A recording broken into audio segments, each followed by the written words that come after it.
broadcast for Monday, July 14, 2025. Making the headlines tonight, police statistics show major crimes trending down in 2025. Should the BPM be required to pay legal fees in redistricting case? And UDP NPC reinstates all members considered expelled except Faber. Panton signals discontent with NPC meeting outcomes. We take our first break and return with the news in detail.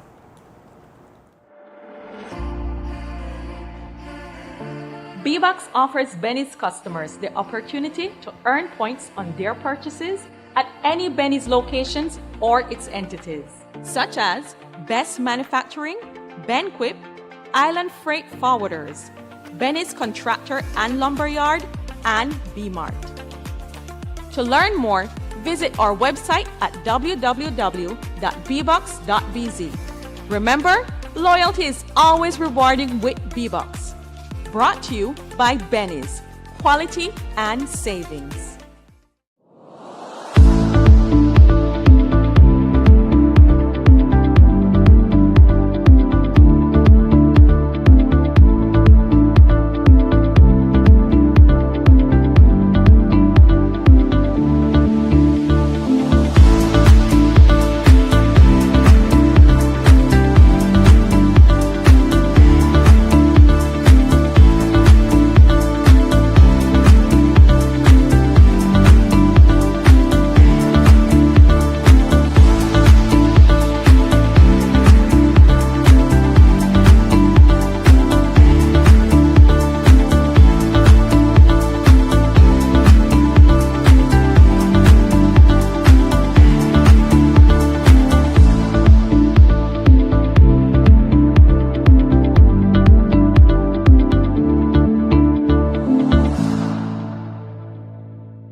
At Atlantic Bank, your convenience is our priority. Our contact center is designed to enhance your banking experience. With a wide range of customer service options, you save time and effort. You can easily call in to block or unblock your debit and credit cards, perform account inquiries, and access detailed card information. Whether you need assistance with online banking, merchant support, or general inquiries, our team is ready to help. For added convenience, if all operators are busy, you can leave your number and an operator will return your call as soon as possible to ensure you receive the support you need. Depending on your transaction type, we may need to verify your identity through a set of security questions. And remember, Atlantic Bank will never request your username or password for Atlantic Online via phone call, text, or email, ensuring your personal information remains safe and secure. Our support team is available Monday to Friday from 8 a.m. to 6 p.m. in both English and Spanish. Simply dial 223-1212. This is a dedicated line for our contact center. Atlantic Bank is committed to providing you with exceptional service and the tools you need to manage your finances conveniently and securely. Take full advantage of our easy-to-use contact center services today. Atlantic Bank. Building the future together.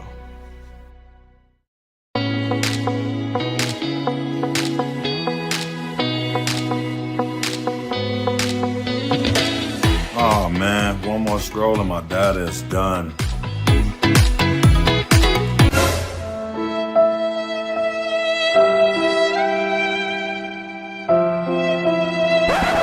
Wait, who said anything about running out?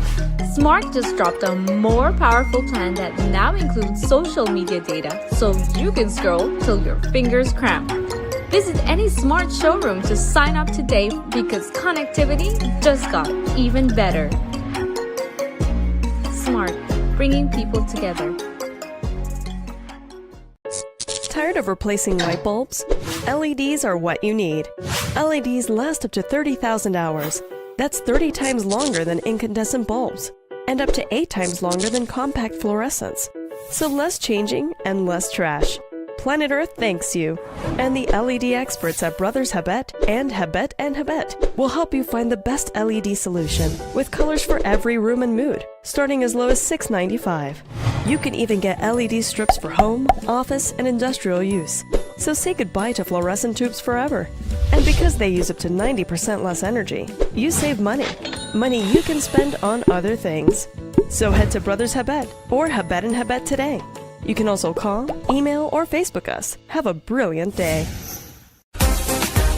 It's the Kikoker Lobster Fest 2025, and it's all going down Friday, July 18th, Saturday, July 19th, and Sunday, July 20th. The action kicks off Friday, July 18th with the opening ceremony at 7 p.m. with performances by the Belize Dance Company, Mariachi Los Halcones, and Agents of Groove. From the time I reach, I walk in my way. Then the action moves to Saturday, July 19th and Sunday, July 20th with a beach party, the Fisherman Lobster Competition and games, and music all day. On Saturday night, July 19th, you've got to be inside the dance called Rhythm and Waves with guest DJ Brandon Duke. I just wanna party, party, party.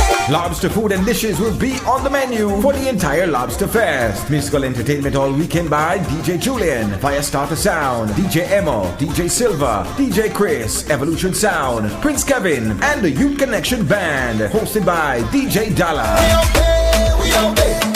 This year's Kikoker Lobster Fest sponsored by the Kikoker Village Council, Belize Tourism Board, Pelican, LED Belize, Travelers Rum, Rapidito Construction Depot, Atlantic Bank Limited, San Pedro Belize Express, Blue Zen, San Pedro Town Council, Tropic Air Limited, and Belize Bank Limited. It's the annual Kikoker Lobster Fest, Friday, Saturday, and Sunday, July 18th, 19th, and 20th.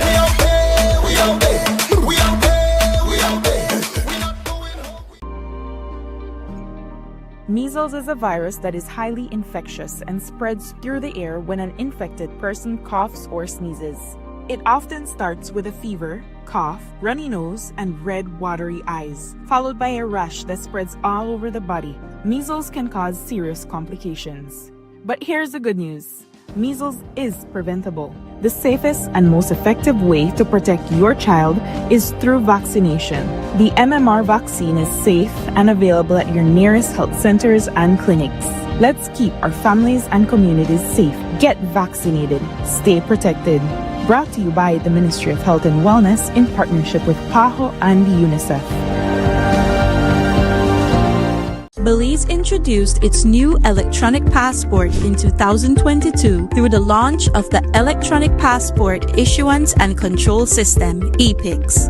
The e-passport includes an electronic chip that safeguards the holder's personal information and photograph. It also features a verification mechanism compatible with biometric systems such as smart gates at international borders. The passport's design reflects national pride, showcasing Belizean landmarks and symbols. It incorporates 26 modern security elements to prevent fraud and corruption. The introduction of the e-passport aims to enhance security, improve processing efficiency, and reduce application backlogs, benefiting Belizeans both domestically and abroad. The Ministry of Immigration, strengthening national sovereignty, security, and socio-economic development.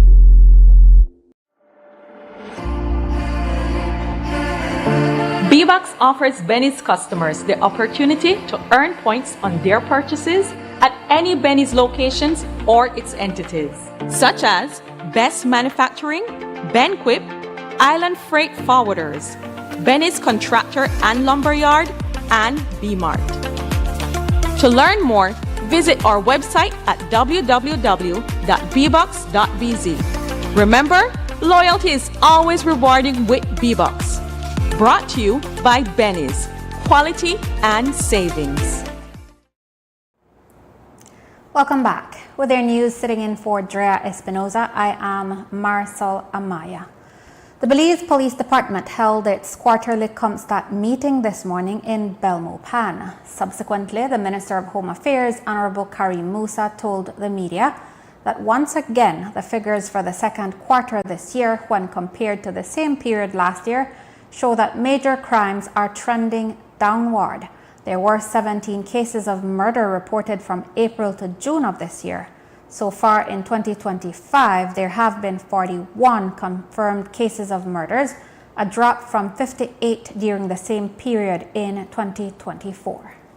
All right, so this morning we had the opportunity to hear from all formations in terms of the crime statistics over the second quarter for 2025. And we are pleased to report that we have had a reduction in major crimes when compared to last year, this very same period, save and except for, I believe, the northern region, which saw a slight increase in major crime. But for the rest of the country, it is down, and that is a good sign.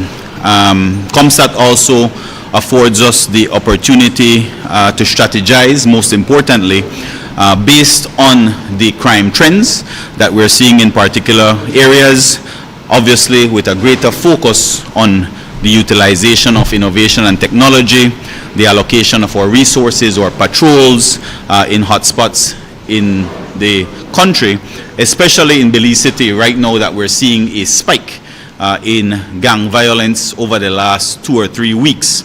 And so that was in essence the purpose of the ComStat this morning. In terms of the murder statistics for this very same period, we have seen a reduction this year. I believe we are 14 under from last year, this very same period. And so even in terms of homicides, we are seeing a reduction. Musa shared what factors he believes have helped lower criminal activity.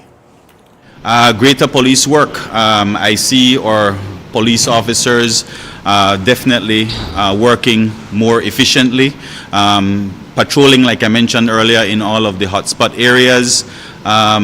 Community policing has been one of our centerpiece positions for this administration, and we see where that is yielding dividends. And then, of course, our stakeholder engagement with the Leadership Intervention Unit in terms of mediation for gang violence, that has yielded good results, but definitely with the tensions that currently exist in Belize City between 2 or 3 different gangs, we are definitely on the ground with the Leadership Intervention. Musa maintains that gang-related murders occur in waves, especially fueled by retaliation. In certain situations, retaliation can be expected, and so that is one of those scenarios that can definitely result in an uptick in the crime statistics, increasing gang tensions, increasing violence, and retaliation, because it only takes one murder to then result in 3, 4, 5, 6. I once said that to a particular media house, and I call no name Channel 7, and when I said that crime comes in waves, and so we can see where we had a great lull, maybe in the last quarter, towards the end of the last quarter and beginning of the second quarter, but then it is now seeing an increase, an uptick towards the ending of the second quarter. And so this latest wave is something that we are actively looking at in terms of our strategy and our policing strategy in those hotspot areas. A man identified as Carlos Garvin, who goes by the nickname Galasan, was killed on Saturday evening in the village of Cowpen, Stan Creek. His body was found near a liquor establishment with chop wounds. Reports are that he was attacked by someone he knew. According to the Commissioner of Police, Dr. Anthony Richard Rosado, one man has been detained pending charges. On July the 12th, about 7:28 p.m., based on information received, police discovered the lifeless body of Carlos Garvin near a local liquor establishment in the said village. The victim sustained fatal chop wounds to the upper part of the body. Our preliminary investigation revealed that the attack may have been motivated over a bicycle. Police subsequently apprehended the suspect, and charges will be laid today. Well, we have not ascertained that as yet, but we do know that the incident happened near a local liquor establishment. We turn now to political news. The United Democratic Party was finally able to pull off a National Party Council NPC meeting on Saturday at party headquarters on Youth for the Future Drive in Belize City. The meeting proceeded despite objections from Honorable Tracy Panton regarding the delegates list and reports of a planned boycott by her supporters. Unlike June 14, when Panton held a rally and demonstration outside and her supporters thwarted the proceedings, this time only Patrick Faber showed up. Here is party chairman Michael Parafit. We're ready, set to go, but Patrick Faber somehow got into the meeting and tried to create a disruption. He wanted to derail the meeting, but once we realized what he was trying to do, we didn't give him the pleasure of doing that, so we decided to not proceed with a physical meeting, but to right there and then convert it into an online meeting. But the resolution is that everybody who was expelled from the party and everybody who were not in good standing with the party, except for Patrick Faber, we are putting that these people be invited back into the party, and then we proceed with our conventions and our national convention on October 5th. But the resolution right now, given his behavior today and given his disrespect today, we are voting, we're putting to the fore of the NPC to not have him return to the United Democratic Party. And I was the first one to vote to not bring him back to the UDP. But the UDP is not an abused woman. The UDP is not to be bullied.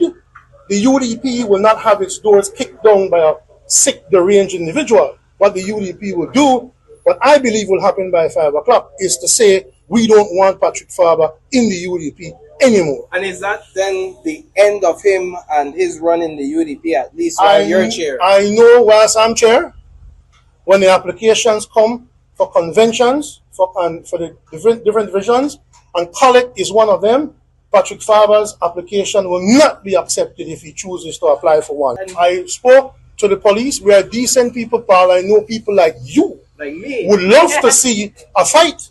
People like you would love to see June 14th, but that was not going to be repeated today. That was not going to be repeated today. Yes. Nobody is going to commit any crime and try to remove anybody. You know what we do? We just remove him from the UDP. Removing him from the UDP is better than dragging him downstairs from upstairs there today. We called the police.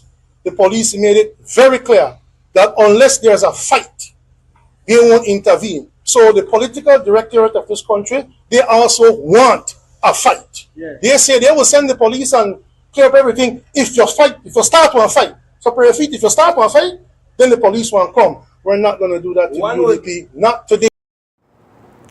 Faber, for his part, stated that he merely sat quietly upstairs and affirmed the process is flawed.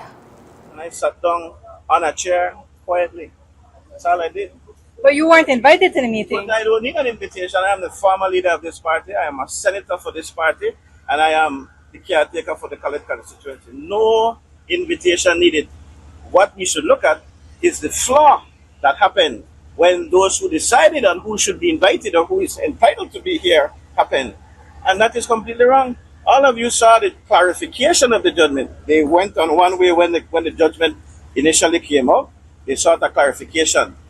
Judgment said the expulsion of the Honorable Tracy Panton and by extension the other 3 persons, myself included, was illegal, void. It never happened. So they can't tell me that I can't come to an NPC meeting. They can't. This seems to be the end of the run for you in the United Democratic Party. Oh no, sir, no. You see, based on what we heard from Mr. You see what Mr. Perfito said when he won. I did longer than he. I have worked for this party from 14 years old. And that is why I stand up. None for me, no convention, I call it. That's not one of the divisions that is in any danger for a convention to be held. But we must do what is right. But they told us you show me what they could say what they want. In the end, only Faber was not reinstated.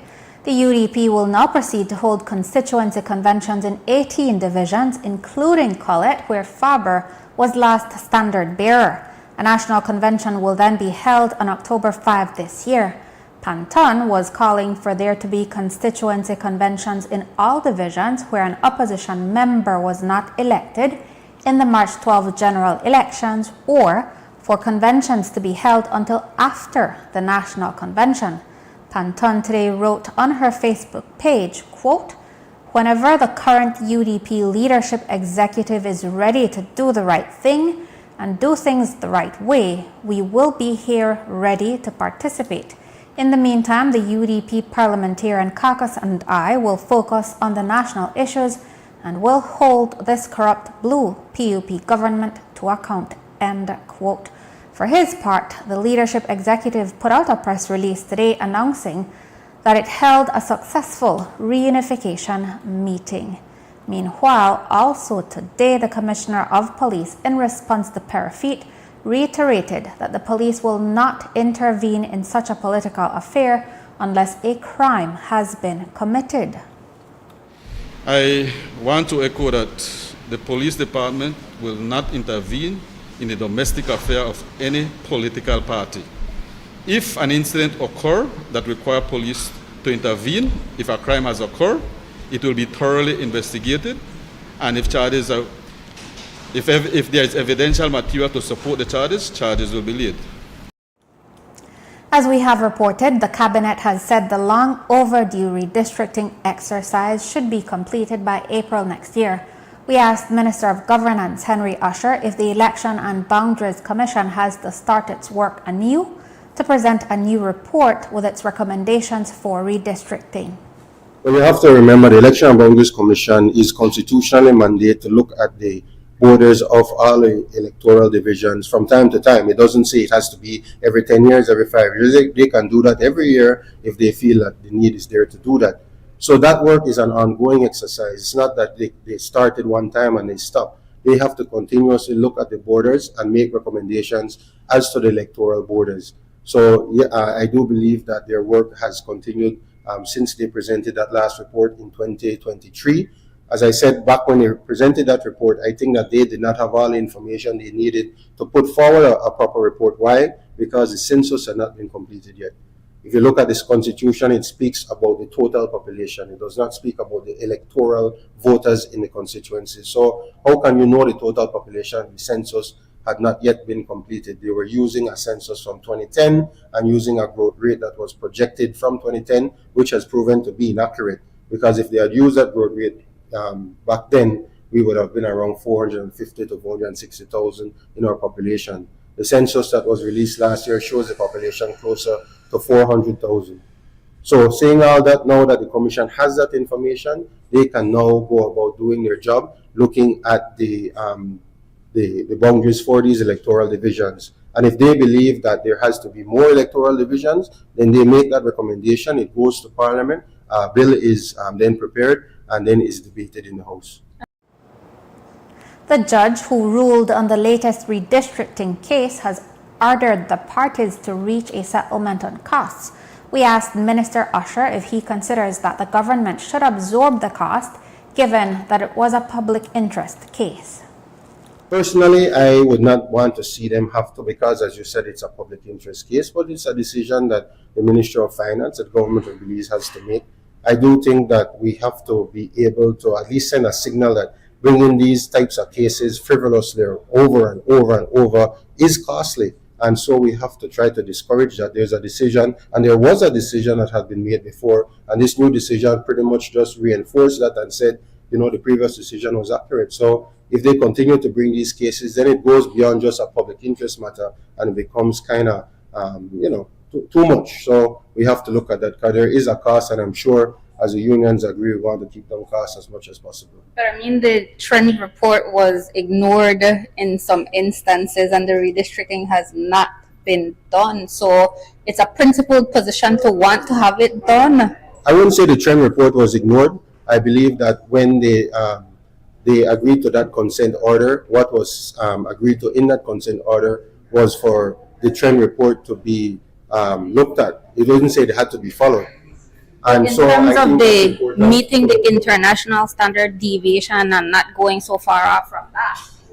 Well, I think that the international standard deviation it's all over the place. It's not one standard, and we have to look at that, and we have to put in place a system that works for Belize.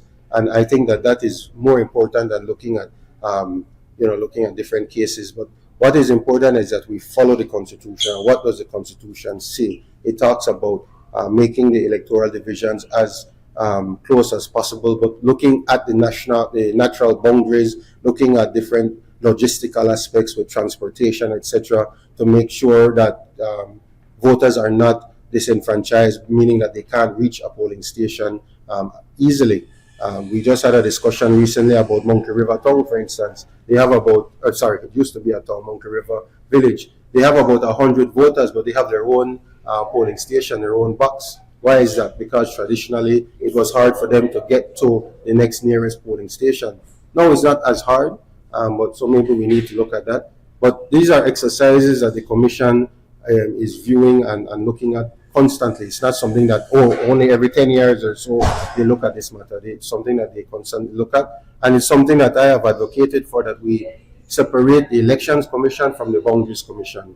The Elections Commission is really to look at the administrative aspects of elections. Boundaries Commission is really, to me, a more technical commission that would look at not only electoral boundaries, but municipal boundaries, village boundaries, so that they can continue to do their work from a technical point of view as well. After the break, the Police Ministry's CCTV camera installation to conclude in September. Stay with us. Nando's Wholesale is your market leader in Belize's wholesale industry when it comes to high-quality products at the most reasonable and competitive prices.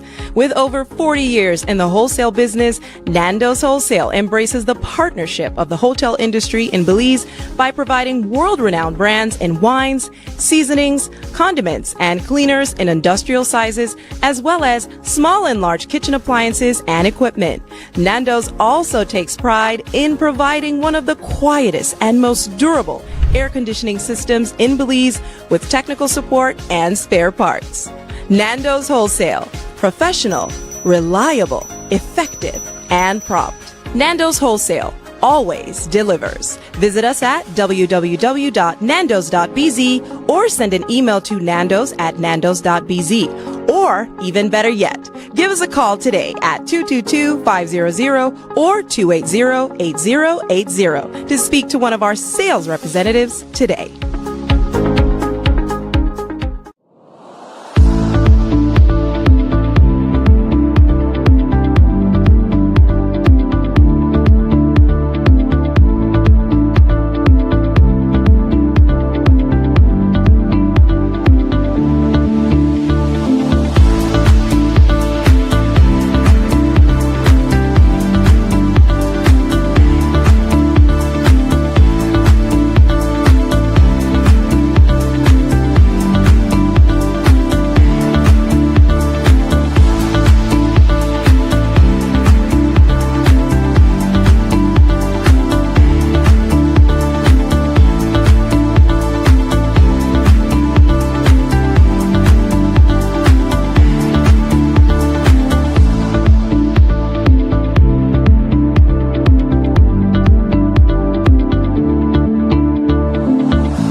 Appliances that just don't last?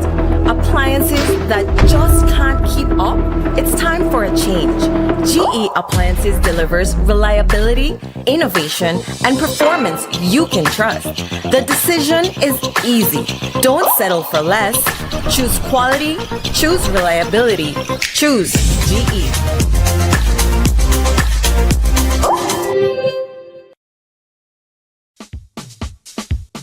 Sea una persona ocupada o atrapada en el tráfico, o que tenga una circunstancia adversa o muy exigente, la tensión se acumula y lo estresa. El estrés ataca a todos en cualquier momento, a cualquier edad. El estrés es un asesino. Es mejor estar vivo que muerto, así que visite la farmacia de Freetown para obtener opciones. Hola, ¿qué tal? ¿Qué puedo hacer para usted hoy? Estoy bien estresado. Ok, tengo una pastilla que te va a ayudar, ¿ok?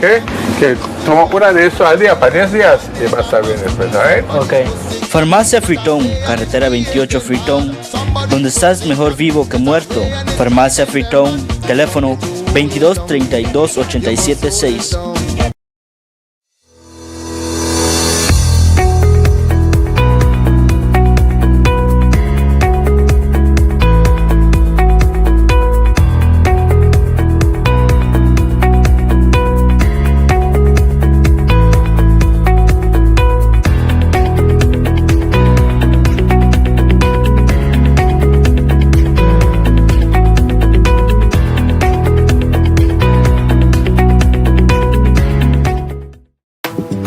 trip to Belize? Here's how to complete your I Declare Arrival form in 5 easy steps. Step 1. Visit belizetravel.immigration.gov.bz. Step 2. Select the appropriate forms for arrivals. Choose Arriving to Belize. Step 3. Provide your origin trip details, including your departure airport and country of residence. Step 4. Carefully complete the immigration form. Add dependents if necessary. Declare baggage, currency, and merchandise, and confirm your entries are correct. Step 5. Download your completed form and take a screenshot of your QR code and reference ID to present to the immigration officer. Thank you for using Belize iTravel. Safe journey.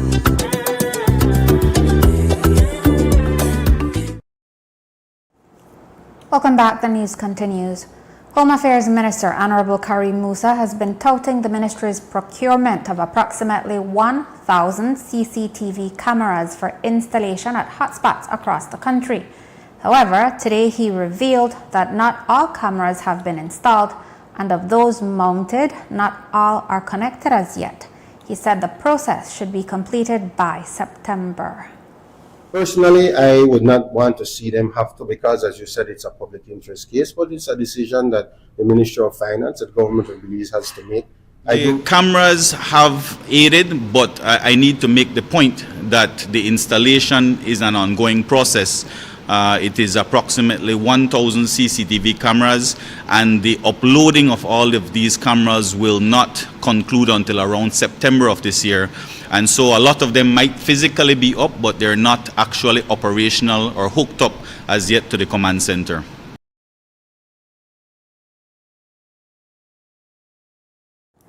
Meanwhile, the government has a fleet of about 1,300 vehicles, and over the years, there have been complaints of the vehicles being used outside of work hours without authorization. It's an abuse of public funds that the Public Service Union says needs to stop. As part of a cost-saving measure discussed with the joint unions, the government has moved to retrofit its fleet with trackers. Minister of the Public Service Henry Usher shared details. One of the recommendations coming out of the cost-saving committee, and this was previously in the cost-saving committee, I think it was in 2015, 2020, and now it's in their recommendations again, to put in place a vehicle management tracking system. I can say that tracking system has been implemented. I think so far about 750 vehicles do have the trackers on them, and they can do the services that you refer to. They can note when a driver is going over a certain speed. Actually, a warning comes up in the vehicle if they go above a certain speed. If the driver is idling, the vehicle can be shut down. The vehicle can be shut down for the weekend, etc. So we're hoping that we can see savings from this. And the unions who chair the cost-saving committee also believe that we can see savings if we utilize this system properly. As to the culture, I hope that it will allow for a change in terms of the vehicle usage. About 200 members of the 11 affiliate unions of the National Trade Union Congress of Belize made the trip from all corners of the country to Belize City Saturday for the umbrella organization's Workers in Solidarity March and Rally, which ended at the Battlefield Park. Despite a small turnout, the union event was spirited. As with the NTUCB's last press conference, all union leaders took turns sharing messages of solidarity for the union movement in Belize at the space once graced by the great workers' movement leader, Antonio Sabaranis. Here are snippets from the president of the Communications Workers Union, Jermaine Williams, and Ivan Acosta, the general secretary of the Energy Workers Union. The word I want to talk about today is solidarity. It's the vehicle that creates change in a Belize. Like what everybody said today, the union is that vehicle that can make it happen. And with solidarity, meaning that we are all together, that is how we make change happen. We were speaking just a while ago and we had a conversation about when we had our meeting at the Lions Club in regards to teachers' struggle. And You might say, but who this boy is? So who he? Where I represent? BCW, communications. You know what I bring with me? I bring communications, the internet. I bring BEL, the power. I bring BWS, the water. So when they see all of we together, they get frightened. They start a trip. Because they see we mean business. And that is how we're able to get the teachers to get what they deserve. The how I get KHMH to get what they deserve. The how I get UB to get what they deserve. We all have our individual struggles. We look right and say, oh, that KHMH fight. Oh, that UB fight. Oh, that teachers they fight. It is all our fight. Every one of us. When the teachers win, we all win. That's right. And so, in terms of why we're out here, guys, it's because there's strength in numbers. And I want to urge everybody, go back to your membership. Ask them why not come out today. Convince somebody else to join your membership. Because only when the numbers grow, the voice is louder, and we can create a better Belize for our children. The BEW stands tall in terms of the energy sector, not only to provide power to the business and to the industries. We are now here to provide power to the trade union movement. To power for fairness, dignity, respect. Because the new thing is coming in a silo, humiliate the leaders, divide the people. But we are here to say, we will not be humiliated, we will not be divided. We demand respect and we will work for it, and we will show you that we deserve what we need. Keynote speaker was attorney Richard Dickey Bradley, who urged the unions to demand that salaries be adjusted as a matter of course based on set cost of living criteria rather than having workers resort to marching on the streets. We spoke with NTUCB President Ella Wade. I think it was very successful. It's the beginning of a movement that we intend to ensure that we keep quite alive. Having that NTUCB celebrating 59 years of existence, it just shows that the work is never done, and there's always clamoring for a better Belize, for more dignity for workers, for more workers' rights, that we have to ensure that we are there for workers. So this is the beginning. I think it was very successful today. It's a Saturday. We know that a lot of people, don't like to go out on Saturdays. They do their house chores. But we're very happy that we saw representation from all unions here today. Okay, so from everyone from all corners of the country in essence? Yes, and from all unions. Even if there were only a sprinkle from the unions, it shows that they were here, that they were represented here, and their presidents were here. All the presidents from all the unions were here today. What happens after this? Okay, what we're planning to do is we're planning to go out now to the different districts, the presidents of all the unions, and take the same 4 teams that we have: good governance, respect for unions, systematic changes, democracy now. We want to take these teams out to the districts now, and we're hoping our members and general workers will attend. We made a very special call today to the BPOs and the call centers workers to attend, because we know they've been clamoring for this. But we just saw a couple members from that sector, and if they are serious about getting us into their companies and into their organizations, we hope that they would attend these district seminars. It's important for them to let us know if they are serious about what they want.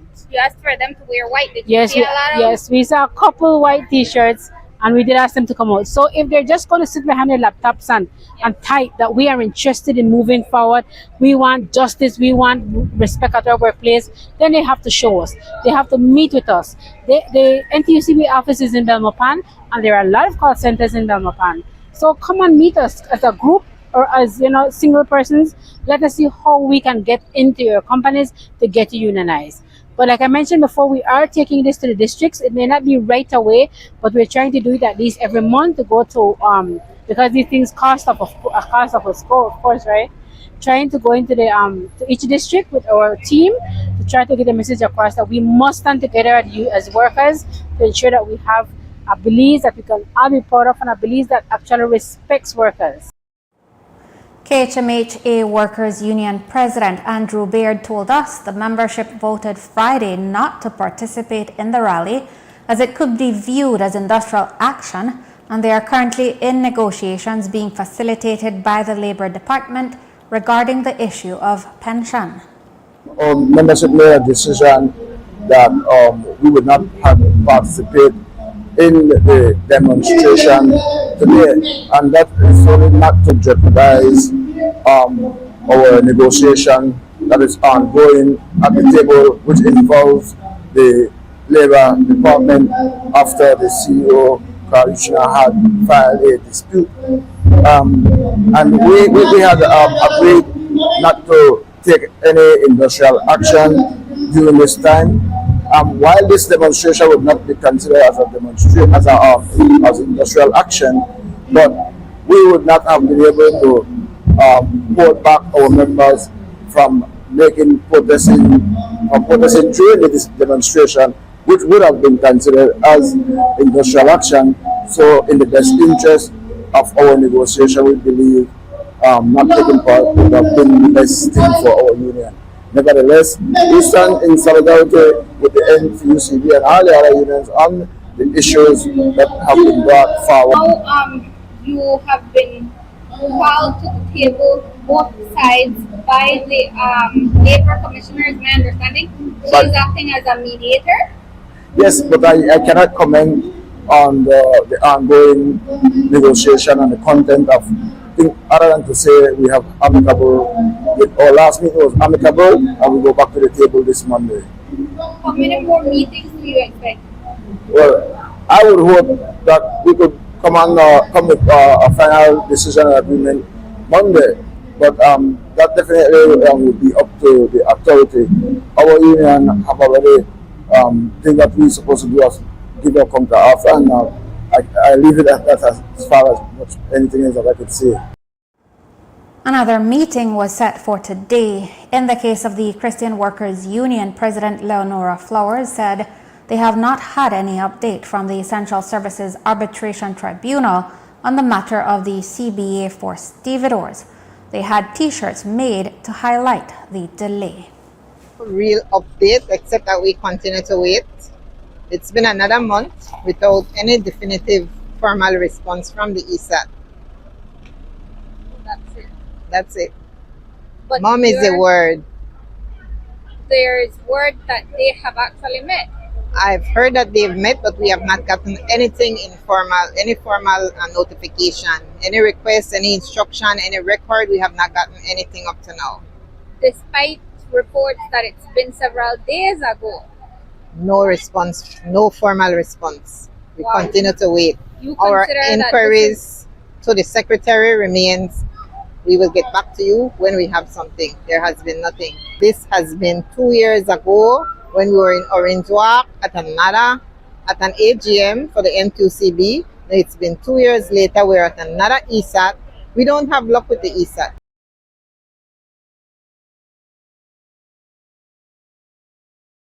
National President Nadia Martin-Callis had a message for those who could have but did not show up for the NTUCB event. Everybody wants to blame the joint union for where we are right now when we talk about momentum. The joint union is not responsible for your momentum. You are responsible for your momentum.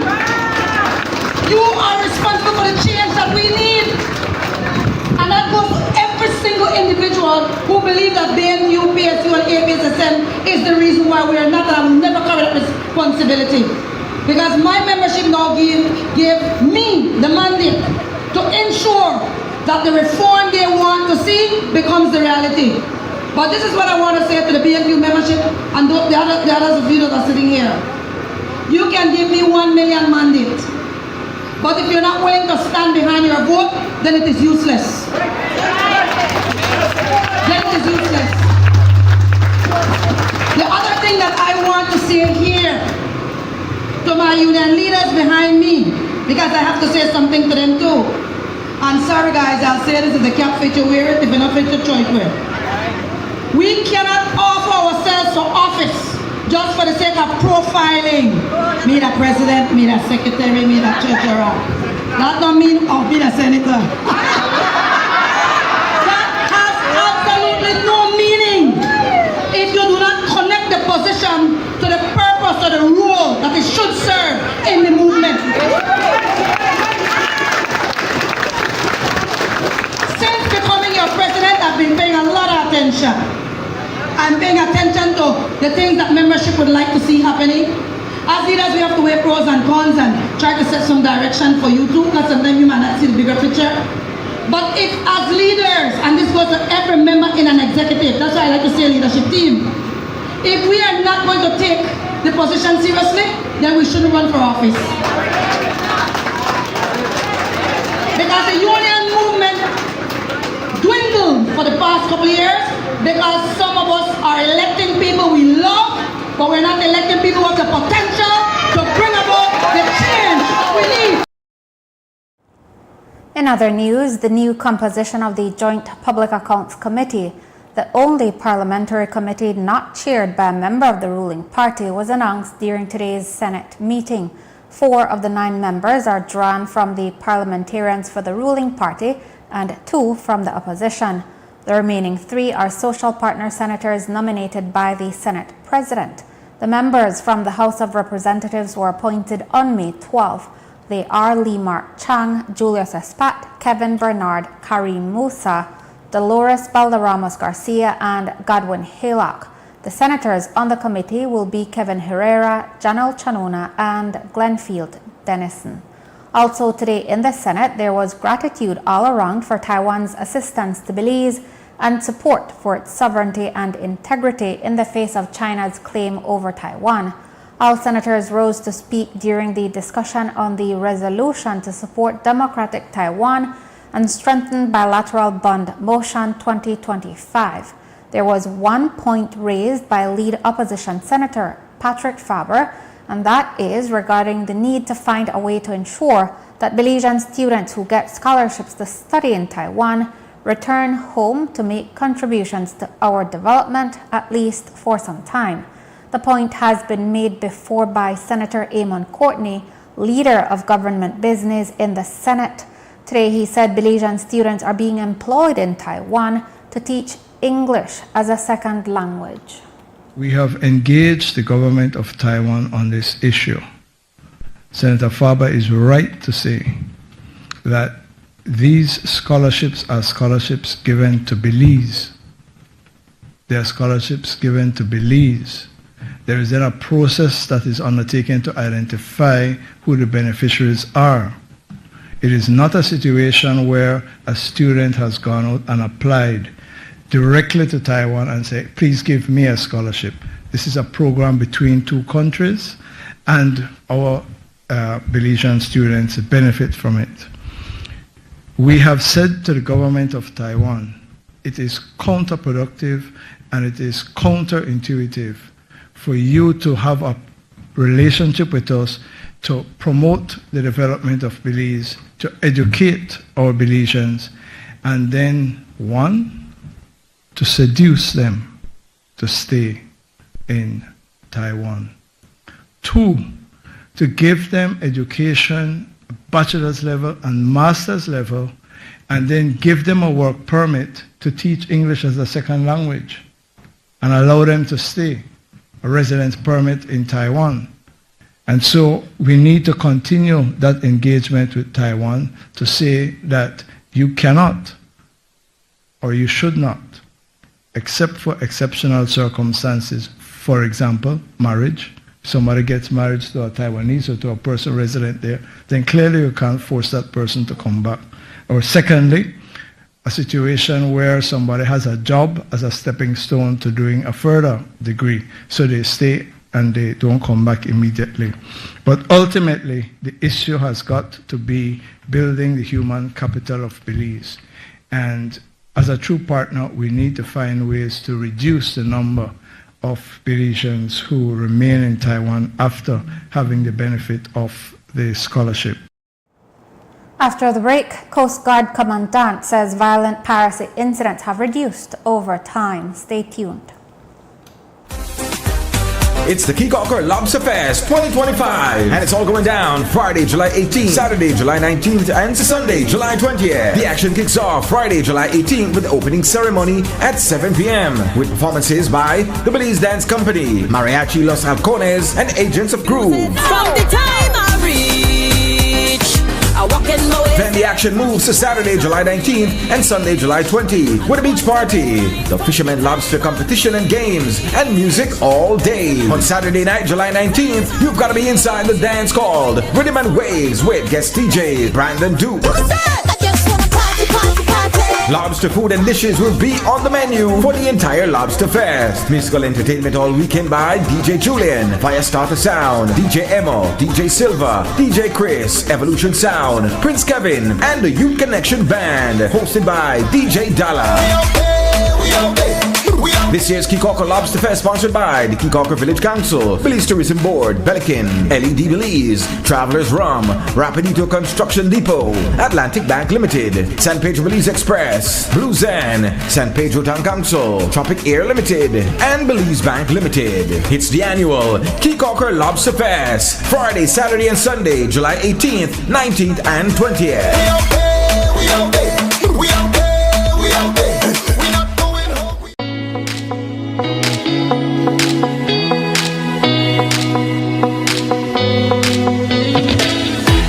Man, one more scroll and my data is done.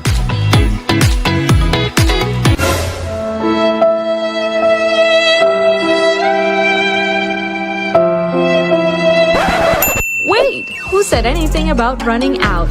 Smart just dropped a more powerful plan that now includes social media data so you can scroll till your fingers cramp. Visit any Smart showroom to sign up today because connectivity just got even better. Smart, bringing people together.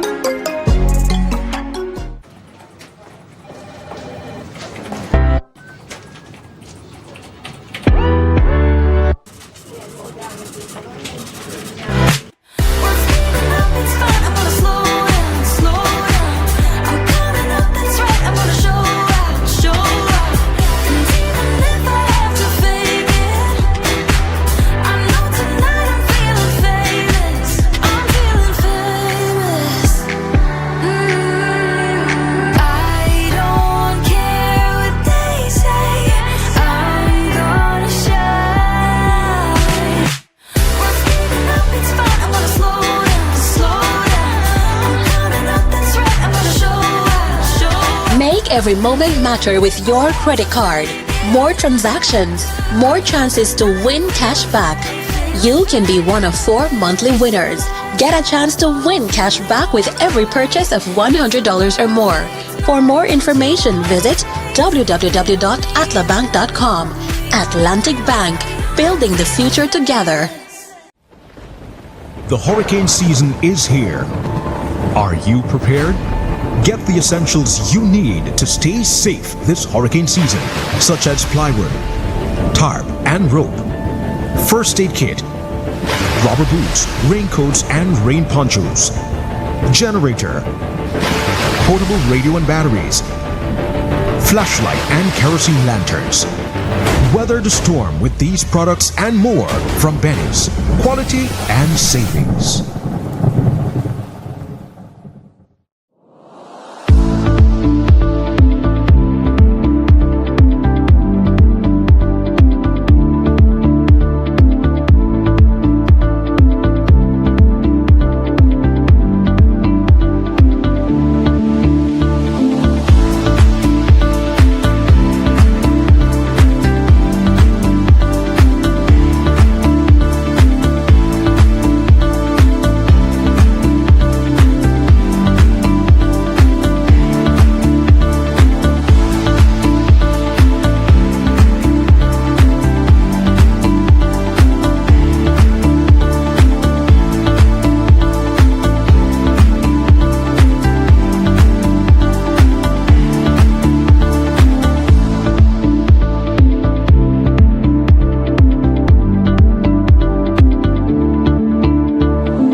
It's the Kikoker Lobster Fest 2025, and it's all going down Friday, July 18th, Saturday, July 19th, and Sunday, July 20th. The action kicks off Friday, July 18th with the opening ceremony at 7 p.m. with performances by the Belize Dance Company, Mariachi Los Halcones, and Agents of Groove. From the time I reach, I walk in my way. Then the action moves to Saturday, July 19th and Sunday, July 20th with a beach party, the Fisherman Lobster Competition and games, and music all day. On Saturday night, July 19th, you've got to be inside the dance called Rhythm and Waves with guest DJ Brandon Duke.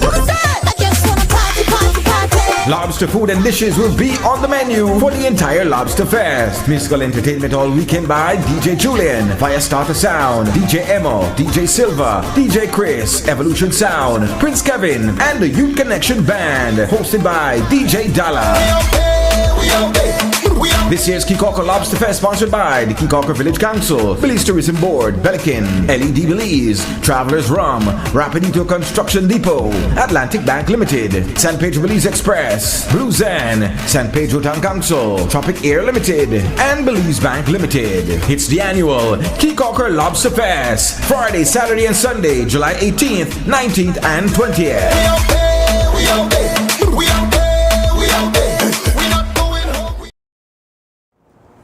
Just prior to the start of this year's lobster season, there was a piracy incident to which the Belize Coast Guard was called to respond. When asked about it, the commandant of the force, Rear Admiral Elton Bennett, said such incidents have actually reduced over the years. I actually think it's reducing. You know, if you look in the past, the coastal piracy incidents were very high. We used to have murders, we used to have fisher folks going missing. We had so many acts of violent coastal piracy years gone by.